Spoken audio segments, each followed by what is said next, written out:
Hello everyone, नमस्कार। एक बार फिर से आप सभी का बहुत बहुत स्वागत है लोधाई क्लासेस के बीए प्लेटफॉर्म पर। बीए सेकेंड ईयर के अंतर्गत दोस्तों मैक्रो इकोनॉमी समष्टि अर्थशास्त्र के अंतर्गत एक और नए टॉपिक के साथ आज फिर से प्रेजेंट हो चुके हैं दोस्तों। लेक्चर नंबर 8 पर आज हम डिस्कस करने जा रहे हैं। लेक्चर नंबर 8 के अंतर्गत आय, ऋण और दान की प्राचीन भारतीय अवधारणा पर दोस्तों आज हम डिस्कस करेंगे। छोटा सा ही टॉपिक होगा, ज्यादा लेंदी नहीं होगा और एकदम इजी कंसेप्ट है, ज्यादा इसमें कुछ भी डिफिकल्ट जैसा नहीं है दोस्तों। शुरू करेंगे, डायरेक्ट अपने सेशन पर ही मूव करेंगे। पहले आप ये टाइमलाइन बंद हो जाइए।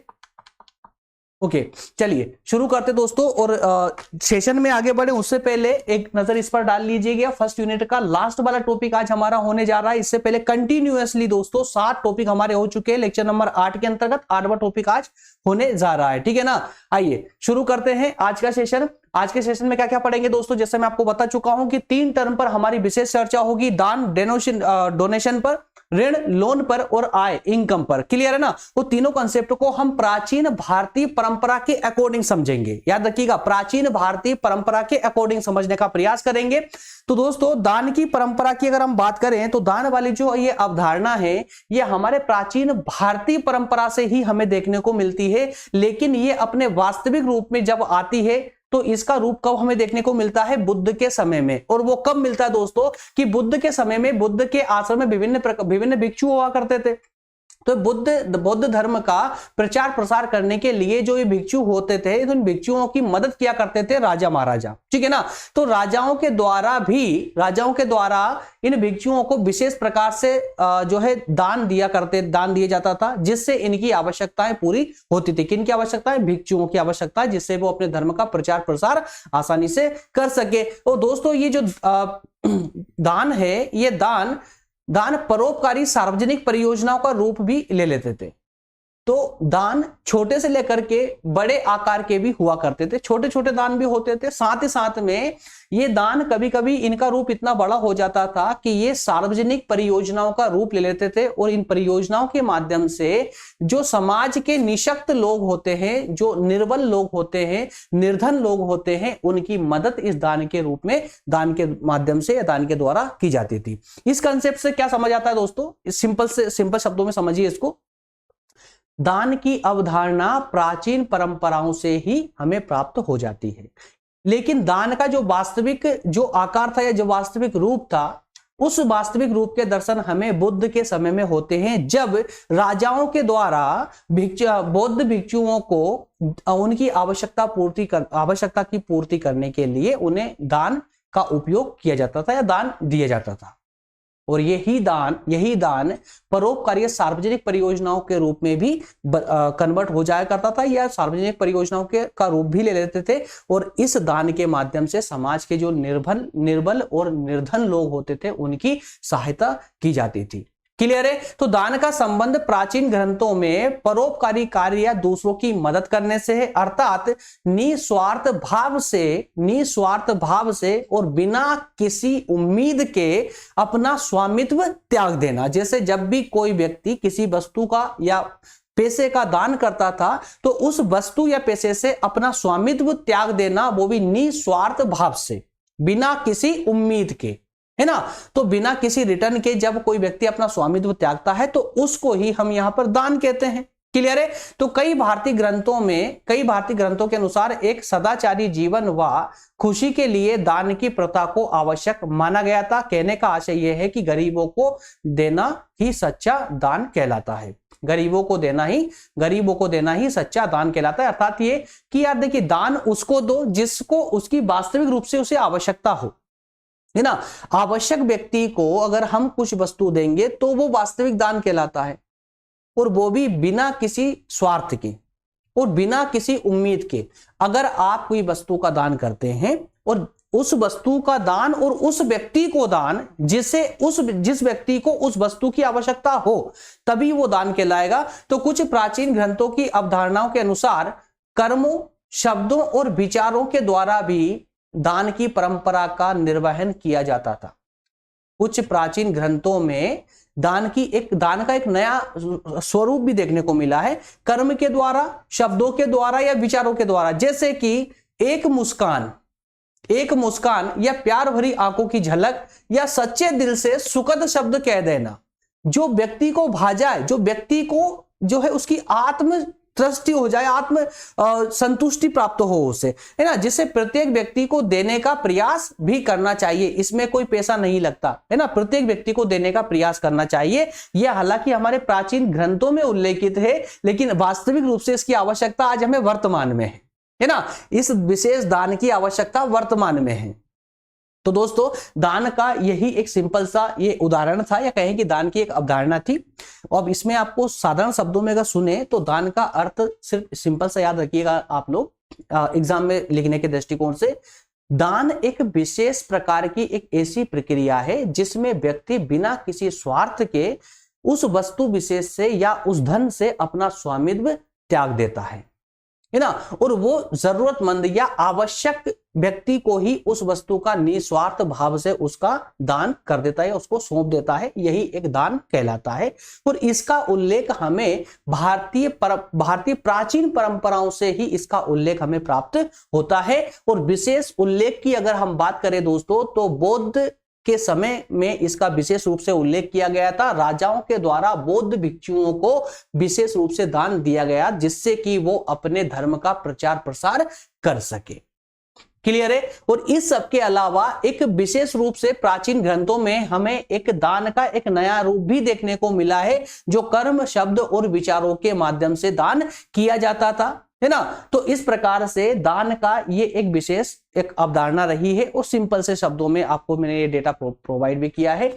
मैंने स्टार्टिंग में ही बता दिया था कि कोई उलझन वाला कंसेप्ट नहीं है, सिंपल सा कंसेप्ट है, यहाँ पर कोई प्रॉब्लम आपको नहीं आएगी। सिंपल सा कंसेप्ट है। बेसिकली तो मैं इस कंसेप्ट को, इस टॉपिक को ही नहीं पढ़ाना चाहता था, लेकिन मैंने आपसे प्रॉमिस किया था कि एक भी टॉपिक मैं इसमें बीच में नहीं छोड़ूंगा। प्रत्येक टॉपिक को मैं डिस्कस करूंगा, चाहे फिर वो कठिन हो या आसान हो, कैसा भी टॉपिक हो, है ना। यह ज्यादा समझाने की आवश्यकता नहीं है, इसलिए मैं इसको जल्दी शॉर्ट में निपटा रहा हूं, क्योंकि इतनी आवश्यकता नहीं है यहाँ समय देने की कि कुछ समझ ना आए, ऐसा कुछ है नहीं यहाँ पर, है ना।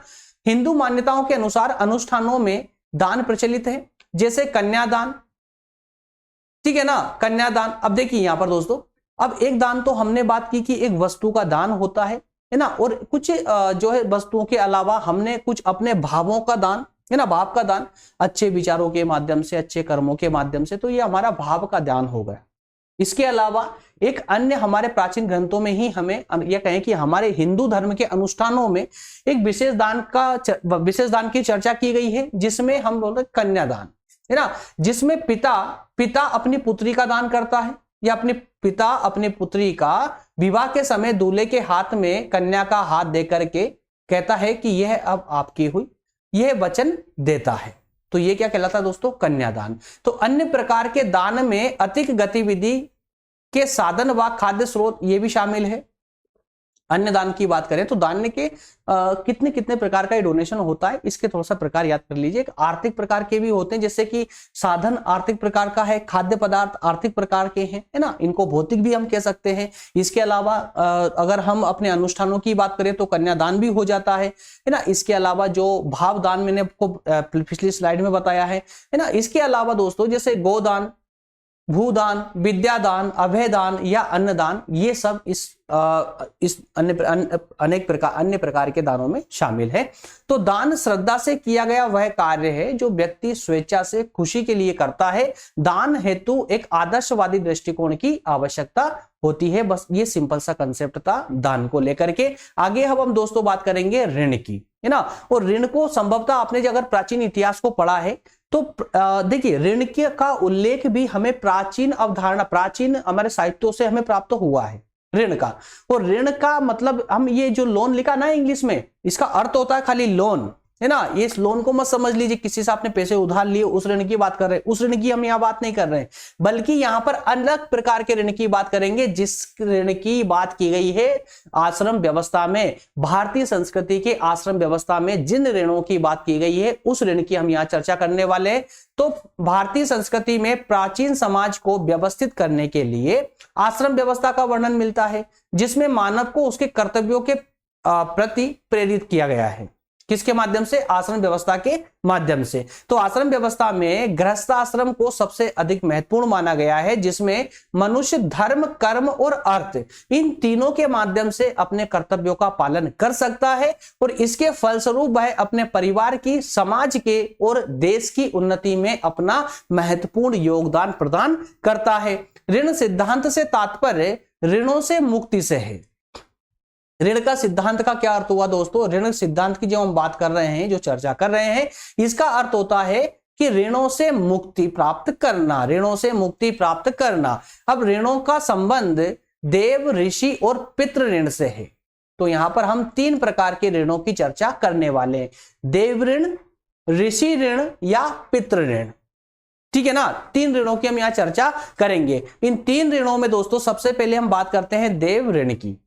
देव ऋण की तो हमारे प्राचीन ग्रंथों में कहा गया है कि मनुष्य जिस प्राकृतिक संसाधनों का प्रयोग कर रहा है, वो प्राकृतिक संसाधन अपने आप उसको प्राप्त नहीं हो रहे हैं, बल्कि किसी दिव्य शक्ति के कारण प्राप्त हो रहे हैं, अर्थात कि ईश्वर की कृपा से उसे ये संसाधन प्राप्त हो रहे हैं। कौन से? प्राकृतिक संसाधन, जिसके माध्यम से वो जीवित रहता है। तो ईश्वर की कृपा से उसे स्वच्छ वायु, जल, प्रकाश और ऊर्जा मिल पाती है। अतः मनुष्य को ईश्वर तथा देवों के प्रति ऋणी होना चाहिए और यज्ञ या देव स्तुतियों के माध्यम से यज्ञ करवाकर, धार्मिक अनुष्ठान करवा करके और इस देव ऋण से उसे मुक्त होने का प्रयास करना चाहिए। यही है देव ऋण। क्लियर है? अगले जो ऋण की हम चर्चा कर रहे हैं दोस्तों, वो अगला ऋण है ऋषि ऋण, मतलब कि गुरु ऋण, है ना।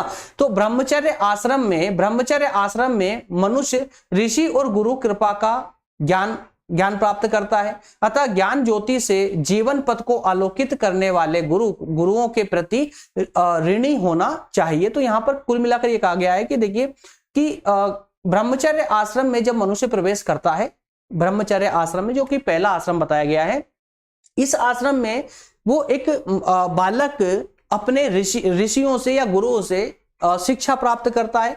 तो शिक्षा प्राप्त करने के कारण, या कहें कि उन गुरुओं के माध्यम से, उन ऋषियों के माध्यम से वो ज्ञानवान बनता है। इस कारण से उसे ऋषि और अपने गुरुओं के प्रति ऋणी होना चाहिए और उनके अर्थात कि गुरु के द्वारा दिए गए ज्ञान का अन्य लोगों तक उस ज्ञान को पहुंचा करके उस गुरु ऋण से मुक्त होने का प्रयास करना चाहिए। तो यहां पर सिंपल सा है, ऋषि ऋण से मुक्त होने का प्रयास, सिंपल सा प्रयास है, सिंपल सा कार्य है कि जो ज्ञान उसने अपने गुरु से प्राप्त किया है वो ज्ञान अन्य तक पहुंचाए, जिससे वो गुरु ऋण से या ऋषि ऋण से मुक्त हो सकता है। वो तीसरे जिस ऋण की बात की गई दोस्तों, पितृ ऋण की बात की गई है। तो मनुष्य माता पिता व पूर्वजों का ऋणी माना गया है। श्राद्ध द्वारा वह अपने पूर्वजों के ऋण से मुक्त हो सकता है। मनुष्य को सदैव ऐसा आचरण करना चाहिए कि वह तीनों ऋणों से मुक्त हो सके। यही थी ऋण की अवधारणा। अब चूंकि ऋण की अवधारणा, हम प्राचीन अवधारणा की बात कर रहे हैं, है ना, प्राचीन भारतीय अवधारणा, जैसा कि हमारा टॉपिक ही है ना। तो इसकी प्राचीन भारतीय अवधारणा की चर्चा करें तो प्राचीन अवधारणा तो हमारी यही है, और आधुनिक और वर्तमान अवधारणा की बात करेंगे तो वो लोन वाली स्थिति आ जाएगी, है ना, किसी और से। आजकल तो ऋण क्या है? ऋण का मतलब ही क्या है? ऋण का मतलब किसी से पैसा आपने लिया है, वही ऋण है ना। इस ऋण की चर्चा ही कहां होती है? जानते ही कहां है? जब भी ऋण शब्द आता है तो ऋण का मतलब क्या होता है दोस्तों? दिमाग में फर्स्ट से क्लिक होता है कि यार ये लोन की बात कर रहा है ना। जबकि वास्तविक रूप से इन 3 ऋणों की चर्चा हमारे जो भी प्राचीन ग्रंथ रहे हैं उनमें की गई है। क्लियर है? आइए आगे बढ़ते दोस्तों। नेक्स्ट और लास्ट कंसेप्ट है आय वाला, इनकम वाला। अगर हम प्राचीन भारत के अवधारणा की अगर बात करें या प्राचीन ग्रंथों में हमें आय का वर्णन किस प्रकार से प्राप्त हुआ दोस्तों, तो ये हमें काफी प्राचीन समय से ही प्राप्त हुआ है। चाहे आप बात करें मनुस्मृति की, चाहे शुक्र नीति, बृहस्पति संहिता, महाभारत या प्राचीन सभ्यताओं में भी अगर हम बात करें तो वहां से भी हमें आय का, इनकम का, बजट का और कर का मतलब टैक्स का उल्लेख देखने को मिला है। भारत में प्राचीन काल से ही कर की व्यवस्था रही है और उस कर को सैन्य क्षमता बढ़ाने और जनता के हित में खर्च करने का प्रावधान भी रहा है। लेकिन जानना यहां पर यह जरूरी है कि उस समय आय मतलब इनकम का स्रोत क्या था, इनकम के स्रोत थे क्या। तो उन स्रोतों की बात करें दोस्तों, तो जो स्रोत है वो स्रोत रहे, सबसे पहला स्रोत था कृषि, क्योंकि प्राचीन भारतीय जो सभ्यता थी वो कृषि, एक तरह से हम बोल सकते हैं कि कृषि पर ही आधारित थी। उनका जो मुख्य आजीविका कमाने का जो मुख्य साधन था वो कृषि ही था, है ना। तो अधिकांश लोग गांवों में रहकर सांप्रदायिक जीवन जीते थे। हालांकि उस समय स्वयं के स्वामित्व वाले खेतीहर किसान कम थे या ना के बराबर थे, मतलब कि ऐसे किसान बहुत कम थे जिनकी स्वयं की जमीन हुआ करती थी। बल्कि क्योंकि उस समय जो जमीन हुआ करती थी वो राजाओं की हुआ करती थी, और राजाओं की खेती पर ही किसान काम किया करते थे, जिससे उसकी उपज का एक हिस्सा जमीन मालिक का अर्थात कि राजा का हुआ करता था। तो इन राजाओं की यह कहे कि इस राज्य की आय का एक विशेष जो स्रोत रहा है वो ये इस प्रकार से कृषि रहा है। अगले स्रोत की बात करें दोस्तों, तो अगला स्रोत था उद्योग। तो प्राचीन भारत में मुख्य अगर उद्योगों की बात करें तो छोटे छोटे कई प्रकार के उद्योग देखने को मिले, जैसे सूती, ऊनी वस्त्र, मिट्टी, धातु, लकड़ी का काम, ये छोटे मोटे उद्योग थे। इन छोटे छोटे उद्योगों के अलावा कुछ बड़े उद्योगों का उल्लेख भी हमें देखने को मिला, जैसे कि मौर्य शासनकाल में, है ना, मौर्य शासनकाल में राज्य में न केवल कताई और बुनाई का कार्य हुआ करता था, इनकी कार्यशालाएं थी, बल्कि साथ साथ हथियार बनाने के कुछ कारखाने भी यहां देखने को मिले हैं। तो इस प्रकार से छोटे और बड़े दोनों प्रकार के उद्योग यहां देखने को मिलते थे, जिनसे राज्य को अच्छी खासी आय हो जाती थी। इसके अलावा तीसरा था दोस्तों व्यापार और वाणिज्य का। तो प्राचीन काल में वैश्य जाति को व्यापार और वाणिज्य का प्रवर्तक माना गया था, है ना। ब्राह्मण, क्षत्रिय, वैश्य और शूद्र जो 4 वर्ण हुआ करते थे, उसमें से लास्ट सेकंड वाला या फर्स्ट थर्ड वाला जो वर्ण था वैश्य वर्ण, तो ये वैश्य वर्ण को ही व्यापार और वाणिज्य का प्रवर्तक माना गया था। इसी को यह अधिकार था व्यापार और वाणिज्य करने का। तो व्यापार को वस्तु विनिमय या नगद लेन देन के माध्यम से किया जाता था। किसके माध्यम से? या तो वस्तु विनिमय, प्राचीन समय की अगर बात करें तो वस्तु विनिमय और नगद लेन देन, इन दोनों के माध्यम से व्यापार किया जाता था। कुछ समय बाद विनिमय का माध्यम कंप्लीटली सिक्के हो गए, क्योंकि सिक्कों का प्रचलन बढ़ गया था। तो सिक्कों का प्रचलन जैसे ही बढ़ा तो ये विनिमय का माध्यम भी सिक्के बनने लगे। तो व्यापार के कारण इस युग में जल, थल और वायु मार्गों का विकास भी होने लगा था। क्लियर है? इसके बाद दोस्तों बात करते हैं कराधान की। तो कराधान एक वो प्रक्रिया थी जिसके माध्यम से राज्य को अच्छी मोटी इनकम होती थी, राज्य को, है ना। क्योंकि उद्योग और व्यापार पर टैक्स लगाने की प्रथा ही जो है राज्य की विशेष रूप से आय का एक स्रोत रही है। तो कृषि की तरह जिस प्रकार से कृषि से राज्य को एक मोटी आय होती थी, अच्छी खासी आय होती थी, उसी प्रकार से उद्योग और व्यापार से भी राज्य को कर के माध्यम से, टैक्स के माध्यम से एक अच्छी आय की प्राप्ति होती थी। राज्य ने इस कर्तव्य हेतु आधार बताया। अब राज्य ने ये आधार भी बताया कि हम व्यापार और वाणिज्य से आखिर कर टैक्स क्यों ले रहे हैं। तो उन्होंने कुछ आधार बताया, उनमें से एक महत्वपूर्ण आधार था सड़क बना करके उन उद्योगों को या व्यापार वालों को प्रोवाइड करना, देना, है ना, सड़कें देना, उन सड़कों की मरम्मत करना, जिससे कि ये आसानी से व्यापार उद्योग चल सके, व्यापार वाणिज्य भी ये आसानी से कर सके। क्लियर है? इस प्रकार दोस्तों ये छोटा सा कंसेप्ट था, कंप्लीट हो चुका है। नेक्स्ट सेशन जो होगा वो एक इंपॉर्टेंट सेशन होने जा रहा है, सेकेंड यूनिट का पहला टॉपिक, जिसमें हम बात करेंगे रोजगार के प्रतिष्ठित सिद्धांत की। ये है वास्तविक, जो कि एक दमदार टॉपिक भी है और मजा भी आएगा इसमें चर्चा करने पर, और इसमें समझाने जैसी बहुत सारी बातें हैं। और लेकिन आप जानते हैं दोस्तों कि पूरी कहानी के रूप में, पूरा व्यवहारिक रूप से हम इसको, इस वाले पार्ट को बहुत बेहतरीन तरीके से समझने वाले हैं। चलिए मिलेंगे अगले सेशन में इसकी सेकंड यूनिट के साथ में। बस आप लोग इसी प्रकार से सपोर्ट, जिस प्रकार से आप सपोर्ट कर रहे हैं, जिस प्रकार से आप इंटरेस्ट ले रहे भी क्लासेस में, इसी इंटरेस्ट को दोस्तों बनाए रखें। तो मैं प्रॉमिस करता हूं कि इस सेशन को एक दिन भी, चाहे वो संडे ही क्यों ना हो, मैं एक दिन भी गैप नहीं करूंगा जब तक ये कंप्लीट ना हो जाए। बस शर्त यही है कि आप लोगों का इंटरेस्ट इसी प्रकार से बना रहना चाहिए, है ना। मिलेंगे नेक्स्ट सेशन में दोस्तों, तब तक आप सभी का बहुत धन्यवाद। Thank you.